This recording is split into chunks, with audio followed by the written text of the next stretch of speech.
Support for First Coast Connect is provided in part by Baptist Health and North Florida TPO. Opinions expressed on the First Coast Connect Week in Review are those of our panelists and do not reflect the views of WJCT News 89.9. Good morning. I'm Ann Schindler, and it's Friday, which means it's time for our First Coast Week in Review. Among our topics, JEA's former CEO says prison time isn't necessary in his case. A skyrise developer proposes taking downtown to new heights. A beloved pie shop is the latest casualty of a changing 5 points. Some students are being left behind as Duval County School bus services contract, and the city unveils a new plan to address homelessness to comply with state law. To talk about all of that, I am joined by a panel of excellent journalists. Jasmine Monroe, anchor and reporter at First Coast News. Hi. Hey. Good morning. Good morning, Jasmine. Good morning, Nice to have you here. David Bauerlein, Metro reporter at the Florida Times-Union. Good morning, David. Good morning, Ann, everybody. Tricia Booker, author, former reporter, and currently a journalism professor at University of North Florida. Hi, Tricia. Hi, Ann. And Rich Donnelly, also a weekend reporter and anchor and reporter at First Coast News. Hey, Rich. Hi, Ann. Nice to see you again. Good to have you back. So, a judge next week is going to decide whether a man convicted in what's described as the largest fraud in city history serves prison time. Aaron Zahn is going to be sentenced in federal court next Tuesday after a jury found him guilty of conspiracy and fraud. And David Bauerlein is one of a handful of reporters who has covered this from the very beginning. David, it's been about 5 years, more than 5 years, since the city tried to start selling JEA. It's a big block of time when you look at it that way. It really has, because this all started in the summer of 2019, and now we're finally at the finality of this arc with Aaron Zahn facing sentencing on Tuesday. What do we know about what's going to happen on Tuesday? So the judge will decide. It has a lot of discretion. We know that the probation office did a pre-sentencing report and said that it could be up to 9 years based on their review of the case. The defense attorneys and Aaron Zahn are saying, essentially, as you pointed out, well, he suffered enough. Just the prosecution, the conviction is enough to punish and deter him from any other future acts. And so they're asking for simply probation, no prison sentence. And then the third voice in the room will be the prosecutor, Tyson Duva, who sort of has not said what the exact sentencing range would be that he'll recommend, but seems to indicate it would be somewhere between probation and the 9-year mark. And so each side is required to file what's known as a sentencing memorandum, where they kind of lay out their argument for why someone should receive punishment, or in Aaron Zahn's case, why he says he should not. And it's interesting what's in the documents. The Zahn's attorneys are saying that this criminal case they say, is more akin to a flawed business idea, which is an interesting statement, given the fact that a jury did find him guilty of conspiracy. Multiple references to Aaron Zahn's ethics and morals in this document. And his claim about the damage already done to him personally. Talk a little bit about how those elements fit into that sentencing memorandum. They're definitely not giving an inch on the sort of being, I think, defiant even about that he was not guilty of what he was convicted of. And so usually you look for some sort of remorse. You're not going to find that in the document. It really does still make the argument that this was just a bad business idea, and it was not criminal intent. It was not attempting to steal money from the taxpayers of Jacksonville. So that's part of the sort of argument that Aaron Zahn makes. He also makes the argument that sort of this fall from grace argument that simply being prosecuted and convicted has basically ruined his life from the career professional standpoint, that he's never going to be able to get a job in finance or for another utility, and that this is going to stick with him for the rest of his life. And then, and the third argument is one that I think a lot of defendants would make in this case, which is, I have 3 young children, a wife. This really is going to cause collateral damage on them. Obviously, every defendant can make that argument as well, and they're going to try and make the argument that it's uniquely so in his case. So that's kind of where Aaron Zahn is coming from. It's a mix of,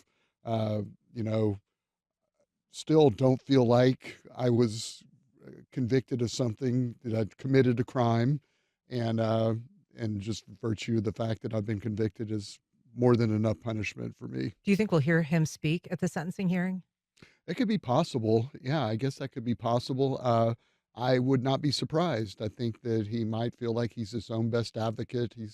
And uh, and that could be very possible to hear straight from him, and his thoughts, and I'm sure, especially on the family part of it, might be something he really can talk about from the heart. That would be more moving from him than it would be from the defense attorney making a case on his behalf. We're talking about the week's big headlines with our panel of journalists, and you are welcome to call in or send us an email if you want to join the program. You can reach us at 904-549-2937. You can also email firstcoastconnect@wjct.org. So, Rich, this particular document that he filed, he calls the relentless local media coverage essentially something that he views as extrajudicial punishment, and he says it's responsible for a diagnosis of PTSD. I I'm just curious what your thoughts are about that. I mean, I can say as someone who sat on a public sidewalk waiting for Mr. Zahn to appear in court that we were there. We were relentless. I guess more than just the royal we in this sense. Some of our video, in fact, came from you, Ann, when you worked at First Coast News as well, like waiting to see him come in. The issue with the relentlessness, although I take offense to that to a degree, it's not like, at least our station, I can't speak for anyone else, we weren't camped out at his home, his private residence. We were waiting for when he appeared in a public place going into court. The federal court, we're not allowed to bring cameras in, so our only opportunity to get video, and that's the medium in which First Coast News is, a television station, is that walk from a car to the courtroom. And then once he gets to the courthouse doors, our cameras can't go in, so they stop. We use a sketch artist for anything inside the courtroom. So for the 25 seconds of him walking, I question how much could truly trigger horrible pains. It's a public place. It's a public sidewalk. He is the defendant in the largest corruption case in Jacksonville's history. And, he can choose to answer questions or not. And then, so I would say from a journalistic respectful distance, we stayed in our 20 feet of realm in that sense. It's very indicative to me of somebody who has been accused and convicted of a white collar crime. I mean, it's the, well, I didn't kill anybody kind of defense. In the memo, he described, the lawyer said the prosecution and conviction have wreaked substantial havoc on Aaron's personal life. And I read that and I thought, yeah, I mean, when you commit a crime like this, it's going to wreak havoc on your life. That seemed to me to be something that would be more appropriate for an appeal, maybe. But to the way he put himself out there is kind of a martyr. Woe is me because of what you think I've done. And woe is me because the media covered it. It was sort of like the idea, I apologize if I offended you. Right. Mhm. Like, I think a lot of people make that mistake though. The media, it's, we are friendly to a fault, right? We cover the Jags, we cover different things. It's a fair and balanced newscast. But if you find yourself in the middle of the spotlight committing a crime, we have to cover it. That's the job of a journalist. We're not here to be your PR agent. We're not here to make you look good. We're here to tell the facts. And the facts are you are going inside of the courtroom that day and we have to cover it. David, I was just going to say that a lot of the filing is an argument about what constitutes loss. And this is a pretty technical legal argument. It's based on some recent changes in interpretation at the 11th Circuit level, the appellate level in the Florida, district, essentially, particularly in the Northern Florida district. But the argument that they're making is that because there was not an actual loss, this plan was foiled, it didn't happen, that it should not be, that the metric that they used for punishment shouldn't include this $40 million potential loss that JEA would have suffered or that he would have benefited from, and instead should look at what actually happened, which was there was no loss. So that's something for a judge to decide, but it's an interesting argument, certainly, and it's kind of what they made during the case was, no harm, no foul, right? Nothing happened. Right. I think that is when the probation report, the pre-sentencing report is done. That's one of the things that really can ratchet up what the maximum prison term is. What is the loss? And so you do get into all of that with the defense saying no, there was no loss, and so that is where the judge would come in, and even the prosecution will take a look at that pre-sentencing report, and they'll make their own evaluation, I think, in terms of what they think is an appropriate sentence. I mean, technically, there was no loss because the plan didn't go through, but there was that was obviously, there would have been a huge financial windfall. That's, I think, probably undisputed for Aaron Zahn if the JEA had been sold. Would that be, and I don't know the answer to this, but how would that equate to an attempted bank robbery, for example, when it didn't actually go Premeditated. through? Would it be the same? It's the same philosophy. Why would that be different? Or if Right. you're thwarted in any kind of crime, Yeah. right? Right. The same argument, which is, that just because you did not succeed does not mean you had intent to violate the law to rip off the taxpayers of Jacksonville. That's what the case is about. He was Yeah. trying to steal money that the city taxpayers really deserve because they own that utility, and he was trying to skim off money for himself to enrich himself personally. How sensitive do you think Judge Brian Davis is going to be to the public perception of this case? This is not just an average white collar criminal case, and not just because of the amount, but because of the nature of the utility, the fact that it's owned by this city, owned by ratepayers, and a lot of people, work at that utility that stood to lose their jobs.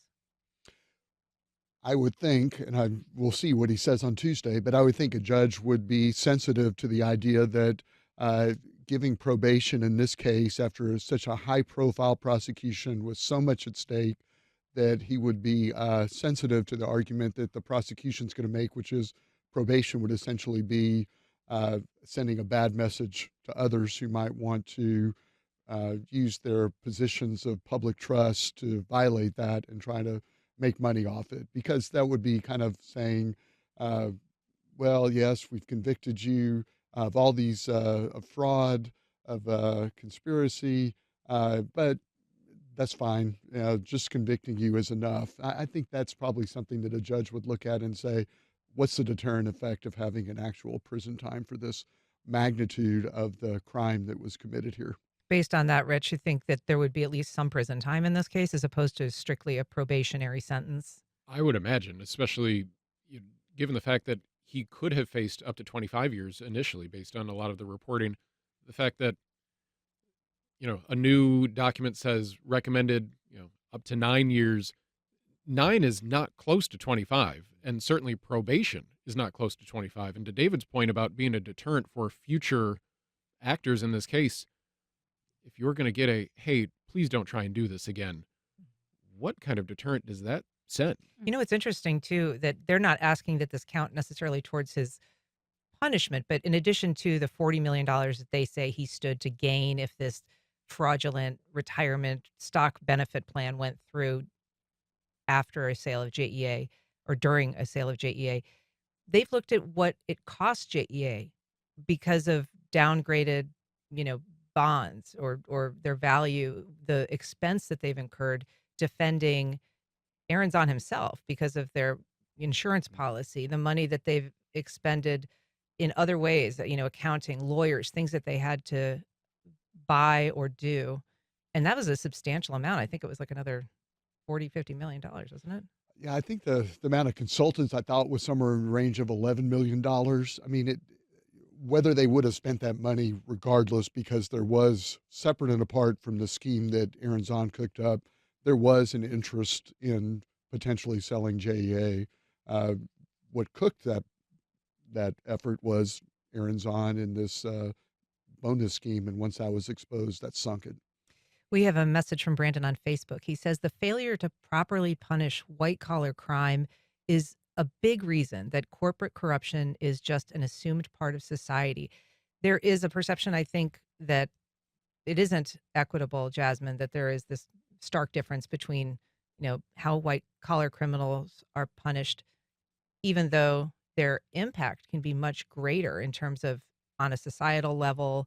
Certainly, this would have impacted the entire city and its budget forever, really, I think mainly a lot of people think of it as like a simple slap on the wrist. And if you do get another opportunity, there's no telling that you can go to another city and you can be the next CEO at the next utility company. So to make an example out of him, so in other white collar crimes too as well, you do have to go full force and handle it as such, just like it's any other blue collar crime.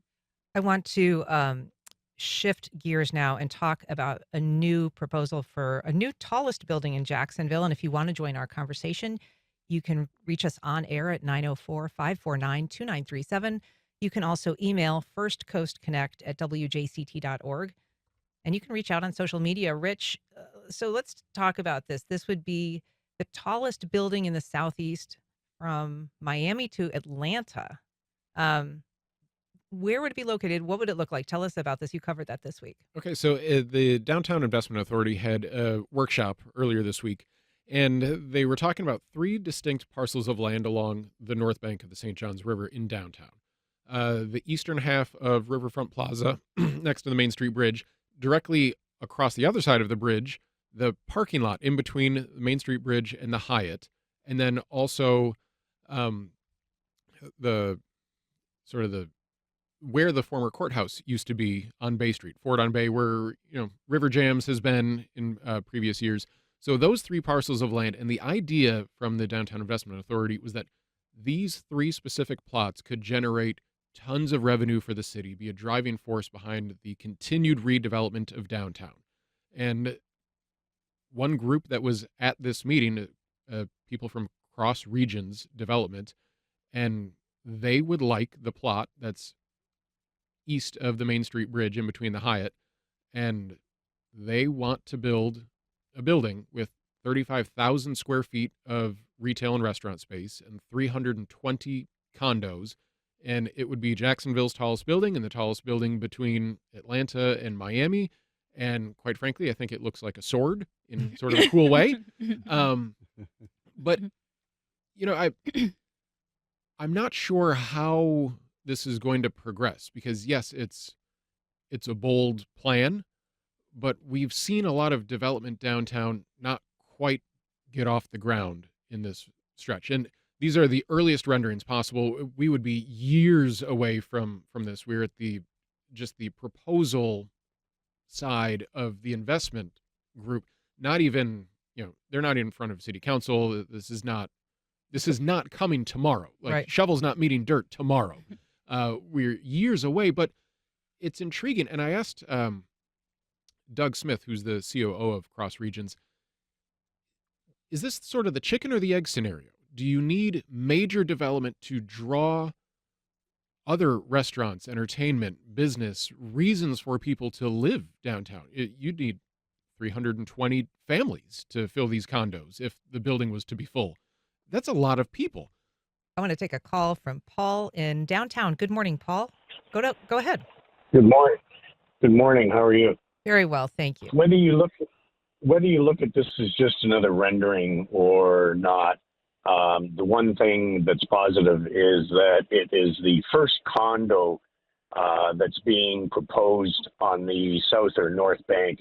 Everything else that's being proposed about to be accepted is apartments, and that doesn't give anybody the right to own something on the riverbank, which if there was something that I could buy on the riverbank, I would purchase one, but I'm not going to live in an apartment paying somebody else's rent. Thanks, Paul. I appreciate that comment. In terms of what this would cost, do we know what they're asking for, David? I mean, this is a parcel of land that's owned by the city. It's not quite 2 acres of land. A lot of times when someone comes in and says, hey, city, I'm going to develop this for you, the trade-off there is, but I also want the land for no cost, or I want tax rebates down the road, or I want incentives of some other kind. Well, we don't know what they're not even at that stage yet in terms of actually negotiating incentives. They clearly would have a lot of incentives to do a project like this. And the part of the cost would be to tear down a little off-ramp that goes through the property from the Main Street Bridge. That's about $5 million.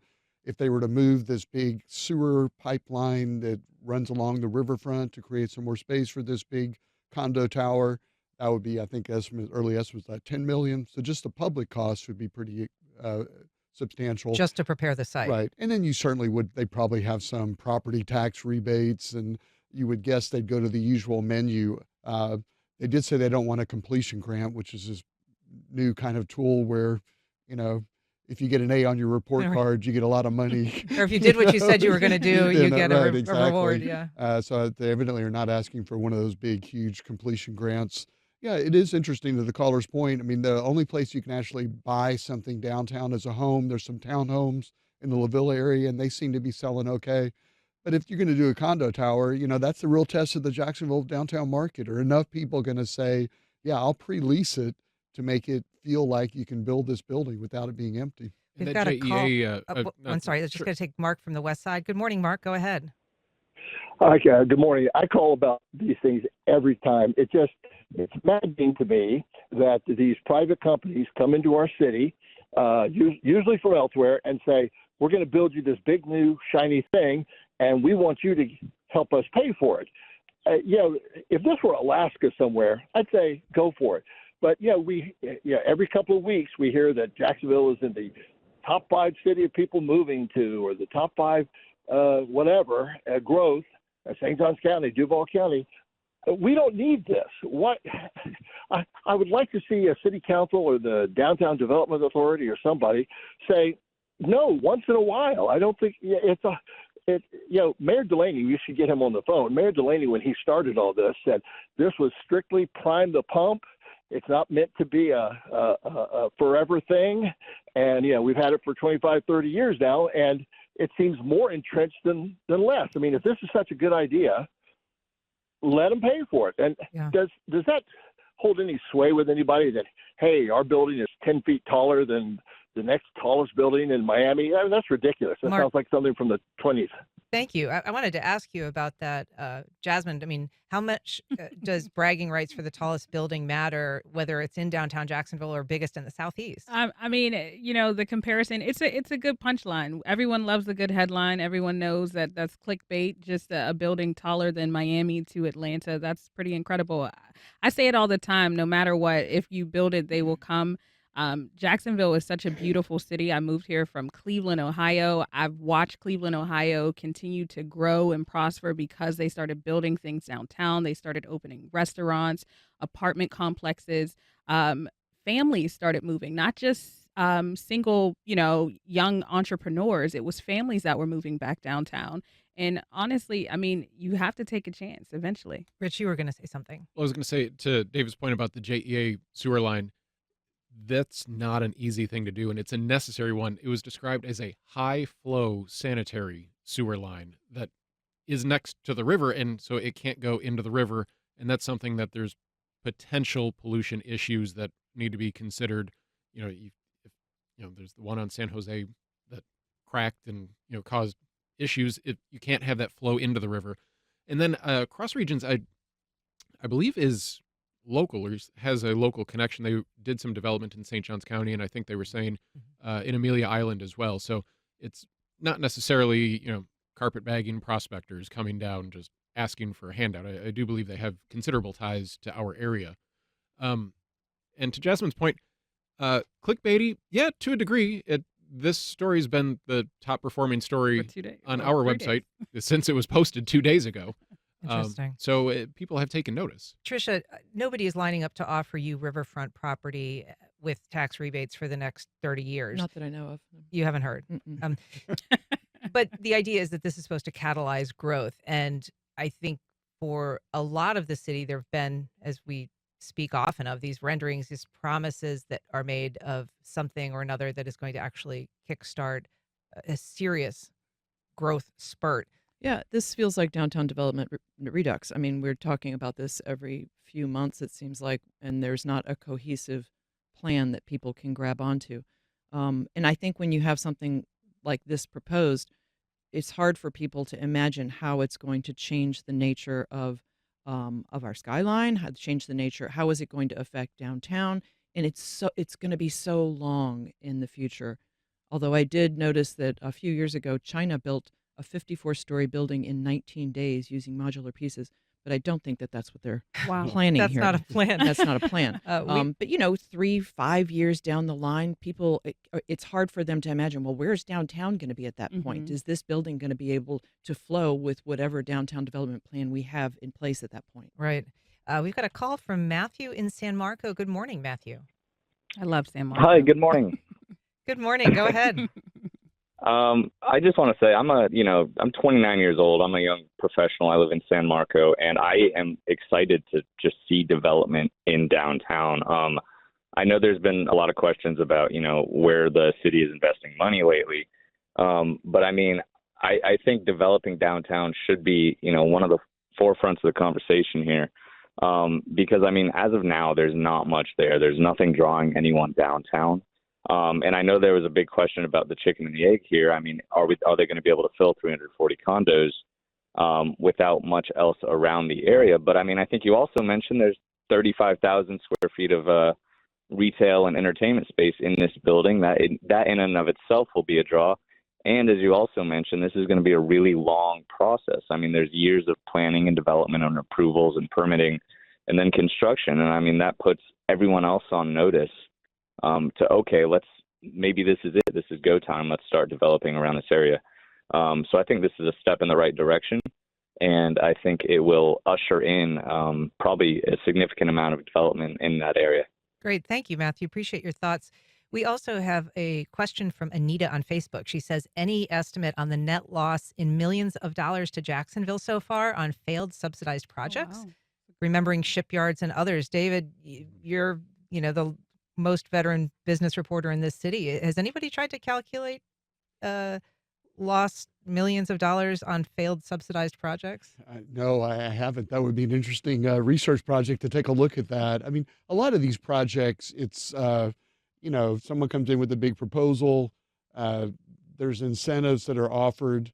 The real risk is if you provide incentives up front and then the project goes belly up. Which has happened. Which has happened sometimes. The shipyards is instructive, right? Right, exactly. That was one, and that was many years ago. I mean, so that's a risk. I mean, if you go and tear down the Main Street off-ramp and you relocate the sewer, and then it turns out, well, after all, that's not going to work, and there's no other developer that wants to do something there, you spent a lot of money up front for something that didn't pan out at the end. We've got a call from Allison. Good morning, Allison. Welcome to First Coast Connect. Good morning. How are you? Very well, thanks. I live in Raleigh, North Carolina now. I grew up in Jacksonville in the 90s, and I've seen these come and go, and it's so frustrating to kind of listen in. I'm happy to do it. I love listening to your station, but to kind of hear this conversation just happening over and over and again, just like I used to hear it when I was younger. And, a tall building isn't why people want to live in a city. It's just so frustrating, good jobs and good schools and, housing that can support people, infrastructure. That's what draws people, really mainly, I think, schools and education and, available jobs. Who's going to want to live downtown just because there's a tall building there? It's a great It's been comment. this conversation for 30 years. Yeah, it's a great comment, Allison. And it is coming, of course, at a time when we're struggling to find housing for people who are unhoused, when the schools districts considering very seriously closing a number of schools, Tricia. Telling kids to walk to school. Sure. And we're going to be talking about that as well. Yeah. But, I think the optics of that are difficult, as Allison says, for some people to swallow. Oh, absolutely. I mean, I think her point is very well taken. People aren't going to say, oh, wow, there's a huge building in Jacksonville. Let's go live there. Affordable housing is also an enormous question in Jacksonville, particularly in the core area. And I haven't heard any of these condos referred to as being available for lower income people. Although because it is condos, not apartments, all of a sudden that's property taxable base. You would have a higher property tax on 320 different personal residences as opposed to one apartment building. I'd be interested to see the finances behind that, what the long-term gain for the city in terms of property if they're taxes would be. occupied. How does If that they're occupied, how does that shake out tax-wise if the property owner is given tax rebates? Do the condo owners still pay property taxes, or does that get all subsumed in the tax breaks that were given the developer? Oh, that's a really good question, Ann. When I think about it, I would assume that would probably not be a real easy tool to use because it would be difficult probably to do property tax rebates back to individual condo owners. Maybe there's some shared space that has a property tax that they all pay together, and maybe that where some rebates could go. I know it'd be very different type of tools maybe used when you have a condo tower as opposed to an apartment tower. I just want to say that Tom asked on Facebook, is it smart building the tallest building in the region right on the river in an area already subject to hurricanes? And certainly that's a important question and something to be thinking about. But I want to move on. We are talking to Tricia Booker, Rich Donnelly, David Bauerlein, Jasmine Monroe, four great reporters about the headlines that are dominating the news this week. 5 Points. I want to move on to, if you're interested in joining the conversation about what's happening in 5 Points, you can reach us on air at 904-549-2937, or you can email us at firstcoastconnect@wjct.org. So we learned this week that Mixed Fillings Pie Shop, which is a staple of the 5 Points community and really just a kind of beloved outfit, is going to be closing, is being evicted. Apparently, Jasmine, what do we know about why they're leaving and how that comes just on the heels of another big closure? So I've been working on this story for quite some time, I could say. And speaking with Natasha Burton, it's definitely something that she said is heartbreaking. The owner? The owner. She's the owner of Mixed Fillings Pie Shop right in 5 Points area. Speaking to her husband, too, as well. She actually was one of our Living Legacy recipients in a series that we did in February for Black businesses in the area.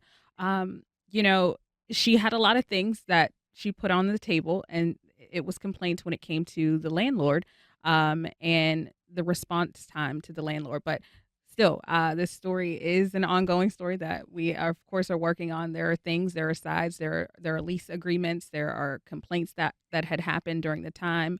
And I think it's up in the air to actually figure out exactly what's happening. The area is such a booming area, and it's unfortunate to see a business go. Tricia, you've been reporting on 5 Points for, since the 90s. I recently I dug up this story that I wrote in 1996, and I referred to 5 Points as the place where a person can get pierced, dressed up, dressed down, informed, fed, tattooed, shorn, drunk, outfitted with prescription glasses. And it still is that place. And I think that it is unfortunate that both the Sunray Cinema and the pie shop are having disagreements with landlords. But at the end of the day, 5 Points has been changing forever, and it kind of stays the same. And the people who I've spoken with who are very invested in 5 Points, it's kind of a shoulder shrug. I think it's very sad for the business owner and sad for people who patronize the shop. But it also is just kind of the nature of an area like that. Businesses are coming and going. And I think that people feel like as long as we don't have, a Urban Outfitters moving into there, most of 5 Points is comprised of small, locally owned shops and still has a kind of a funky, cool feel. I was looking back with my producers at other business closures that have occurred in 5 Points, and I hadn't really thought about it holistically, but Southern Roots Filling Station closed, very popular food and coffee place in 2022.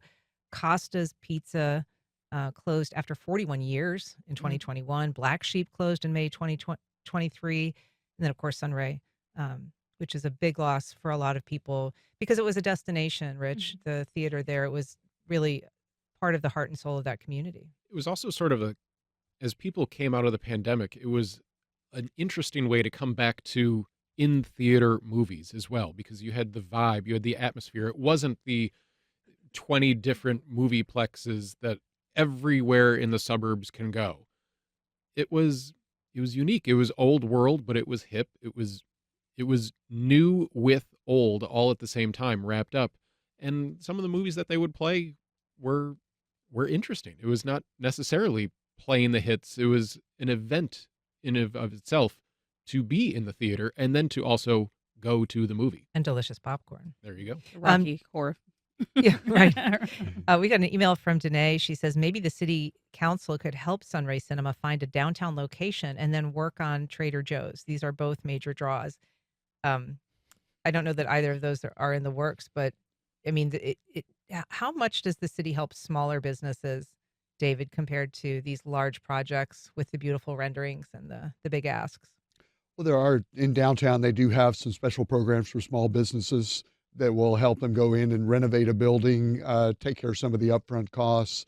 They don't pay their lease, but they obviously have some programs that have seeded some of these small businesses. And the ones that have started downtown seem to have gone pretty well. Once you get outside downtown, that's not the case anymore. They do have to draw a line in terms of where, because to Tricia's point, I mean, 5 Points there's been a lot of churn. There's always going to be a lot of churn. It still kind of does have that funky vibe to it. A lot of things we've been talking about downtown, that is happened at 5 Points. People walk from the neighborhoods. It's a pedestrian friendly area. And that's the kind of vibe that really they'd love to see happen more in downtown itself. I think the question that actually the business owner Natasha Burton had to ask for the landlord is these businesses that come in and out. What is it that they're complaining about when they're leaving? Is it the same thing? Is it the same complaints that each business owner are having? Except for Sunray Cinema, they do have similar topics And rising rent. Yes. Yeah. Well, talking about walking places, school bus limits have changed in Duval County. And for people who live less than 2 miles from a middle or high school, they're going to have to hoof it now, Tricia. This is a big change for students right ahead of the start of school. Yeah, and I don't think this would be as big a deal in lots of different places, but Jacksonville has been well known as one of the least pedestrian-friendly cities in the country, and it's unfortunate. I mean, if we had more dedicated sidewalks, if we had more places where children could safely ride their bikes to school, I don't think this would be as big an issue as it is. But yeah, we got to get kids to school, and if you're living in a place where it's not safe for your kid to walk or ride a bike to school, I think the buses have to pick them up. I was going to say, even talking about carpooling, they're telling these families who don't even have a car. Some of these families don't even own a car. Some these families' parents work 3 to 4 jobs to tell them you can use this rideshare program that puts you on public transit. Just to go back to a place, I worked on a story very closely in Cleveland. Aliana DeFries, if you look up this name, this young woman was walking to school because this just little girl, her parents had to go to work, and she took the public transit to bus and she was murdered. And they were looking for her for days and they couldn't find her. So it's things like that. You have little young women walking to school, little young boys walking to school, and 2 miles, it's hard for me to walk 2 miles on a treadmill, let alone walking to school. Speaking to Jacoby Edwards, he's one of the teachers in Duval County, and he says kids are not going to come to school. And then we're going to talk about suffering grades and, kids failing. It's hot outside, walking 2 miles, you're coming to school and you're sweating, and I feel like I need to take a shower after going outside for just 10 minutes. So Yeah. let alone, I think this is terrible. I think this is something that they're quickly going to regret. Yeah, Rich, I was thinking, I mean, anybody that works as you do in a business where right around 5 o'clock at night, you're getting ready for live shots, when kids are getting out of school is one of the peak points for some really torrential downpours during the summer. Right. It seems like that would be a real tough thing to walk 2 miles in that. It's oftentimes severe weather. It's the heat of the day as well. And this is one of the mounting tasks that the new superintendent, Christopher Bernier, is going to have to handle in Duval County.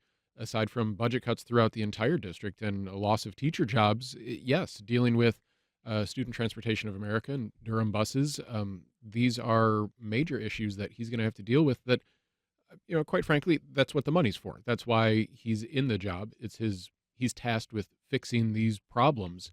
And this is very much like the school consolidation. This is a reality of budget cuts. They're not doing this because they necessarily want kids to have to walk further.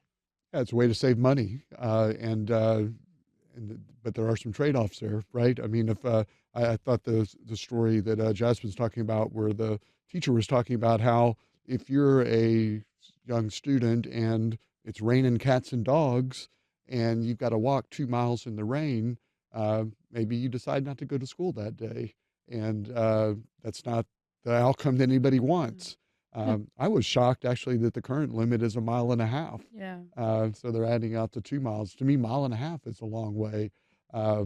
It's a shame that budget cuts are causing this kind of degradation in service to families and children.